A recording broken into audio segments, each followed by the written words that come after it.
Hello my dear friends, I am Lakshmi Aras. Today I will be explaining you all about graphs part 4. So there are some traversing methods for graphs.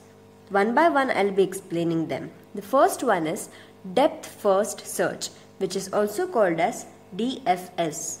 So this DFS algorithm traverses a graph in a depthward motion and uses a stack to remember to get the next vertex to start a search when dead end occurs at any iteration. So here the given diagram is in this way, that is the given graph. It's like S, A, B, C, D, E, F, G. Now here it is said that DFS algorithm traverses a graph in a depthward motion. Depthward motion means like this, downward, it's reaching to down.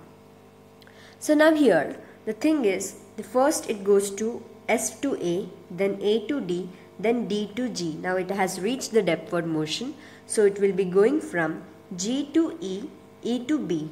Then again, as it had previously reached here, it will be going to G to F and F to C. So let's see the simple example, that is here. This one is S, A, B, C, D. Now first one is S, so it has to be the same, that is stack, it represents this thing. Now the first, it has passed this situation, that is at S position it has been reached. That we have entered S over here in the stack.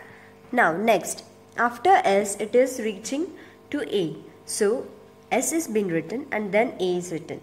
So that is 2 points have been covered. Then after S, A, we will be going to D. So S is been there in the stack, then A and then D.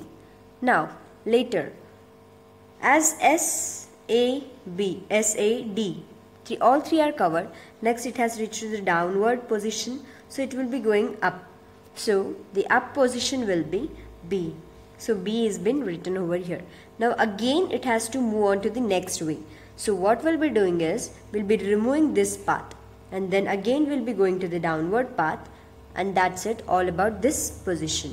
Next, after reaching to the downward position, we'll be going to the next position after this. So it will be C will be represented here. So it has been represented as S, A, D, C. As first we go from S to A to D, then again D to B, and again we come back to this, removing this element, and then D to C. This is the representation of DFS, that is depth first search.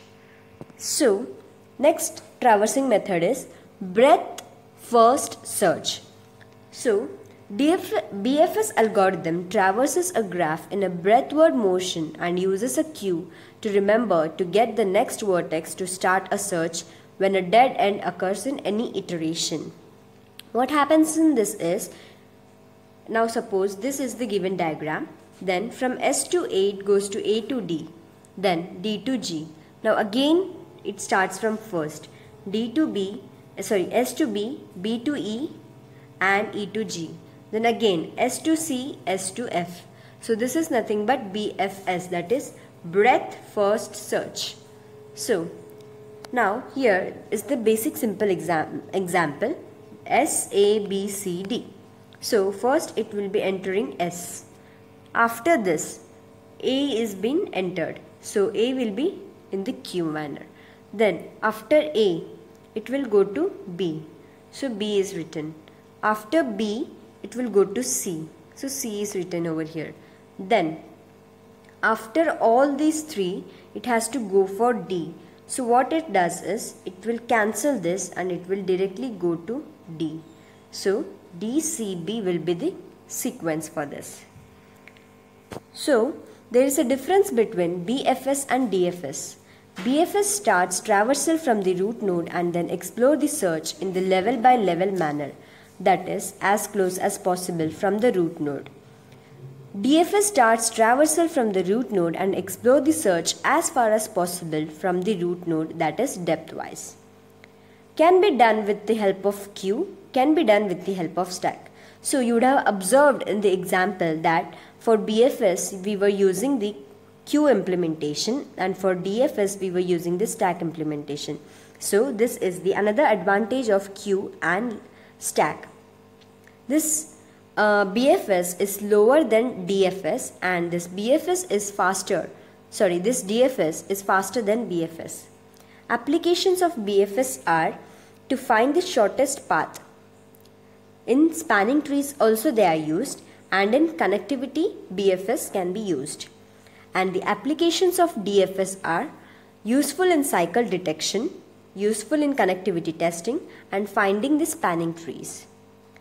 Then BFS is useful in finding the shortest path, and the DFS is not useful in finding the shortest path.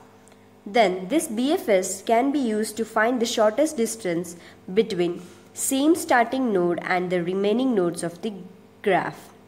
And this DFS is used to perform traversals of a general graph, and the idea of DFS is to make a path as long as possible and then go back to add branches also as long as possible. So in this DFS it finds the longest path and then it comes to the search. So this is quite different and difficult DFS. So BFS is quite preferable more. So in this graph we have learned two basic traversing concepts. Those are depth first search and breadth first search, which is a very important algorithm as a part of graph. So please hit the like button if you have liked my video. Thank you so much for watching it.